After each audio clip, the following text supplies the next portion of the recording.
Ce cheval-là, il est dans mes écuries depuis quelques mois, je ne sais plus exactement, mais en tout cas, j'ai rencontré son propriétaire. C'est un cheval qui a eu plusieurs propriétaires.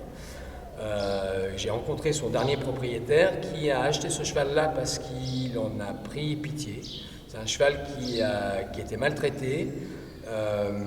Le cheval était un cheval qui a pratiqué la discipline du CSO. Et comme il y avait beaucoup de peur, beaucoup de contractions liées à ces maltraitances, évidemment, le cheval est devenu progressivement peu, voire plus du tout pratique pour pouvoir s'engager sur la voie du CSO. Un cheval qui a un certain âge, il a 14 ans, on peut imaginer que ça faisait déjà quelques années qu'il fonctionnait dans un monde, à mon avis, un peu qui pourrait correspondre un peu à l'enfer pour un humain, pour nous, depuis quelques années, et forcément les comportements de peur sont assez ancrés chez lui. J'ai dû mettre 3 semaines pour pouvoir l'approcher avec un simple stick comme j'ai fait aujourd'hui. Et donc il y a eu tout un travail de réhabituation lié à la pratique de la désensibilisation pour essayer de l'apaiser, de lui faire comprendre que tout ce qu'on pouvait faire autour de lui, y compris les objets de sa peur, qui correspondent donc plus typiquement à le stick que j'utilise avec la cordelette qui fait penser soit à une cravache, soit à une chambrière, de manière à essayer d'inverser un peu sa tendance et de lui faire comprendre qu'il n'y a plus de raison d'avoir peur, que je ne vais pas le frapper, que ce n'est pas dangereux pour lui, de manière, déjà éthiquement parlant, à essayer d'avoir un rapport plus convenable avec lui, que ça se passe mieux dans sa vie de tous les jours, et de le rassurer par rapport à l'humain, parce que c'est un cheval qui est vraiment en manque de confiance totale vis-à-vis de l'humain et des faits et gestes de l'humain, ce qui peut le rendre d'ailleurs potentiellement assez dangereux quand on est soit à côté de lui, soit sur son dos.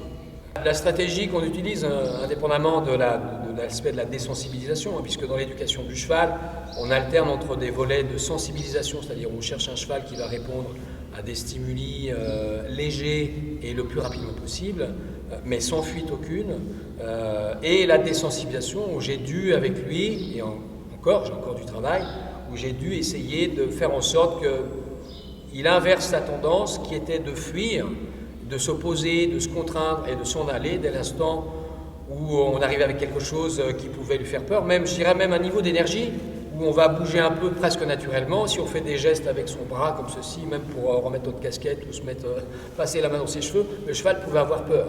Et donc j'ai beaucoup travaillé là-dessus, et la stratégie que j'ai utilisée, c'est d'essayer déjà de le rassurer un maximum sans utiliser, j'ai pas pu utiliser au départ le matériel, c'est-à-dire le stick que j'utilise, j'ai été obligé de travailler essentiellement avec mes mains.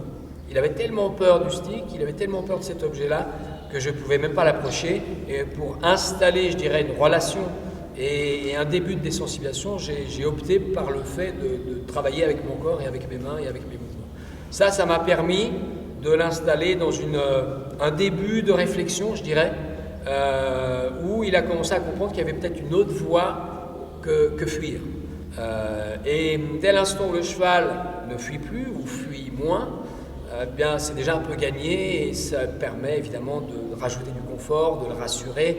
Donc on construit également la relation de la confiance par ces exercices-là, ces manipulations-là, et puis évidemment tout ce qui est également contrôle des pieds. Ça c'est une partie importante dans le travail, où on en a besoin déjà pour la sécurité, notre propre sécurité. Si on a des chevaux qui ont tendance un peu à partir fort dans la fuite, il vaut mieux avoir déjà un certain contrôle au niveau des pieds du cheval, de façon à ce qu'on puisse rester en sécurité, parce qu'on peut avoir des réactions assez violentes parfois. Voilà.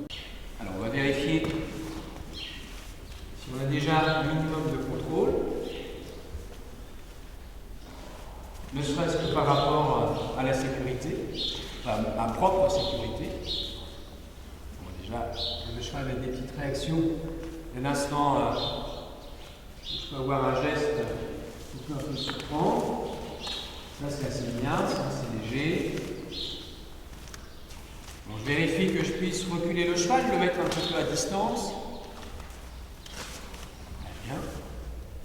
Je vérifie que je puisse avoir également un certain contrôle au niveau de ses hanches, postérieures, toujours par rapport à la sécurité, afin de pouvoir entamer un travail un peu plus lié à la peur, en travaillant sur la désensibilisation.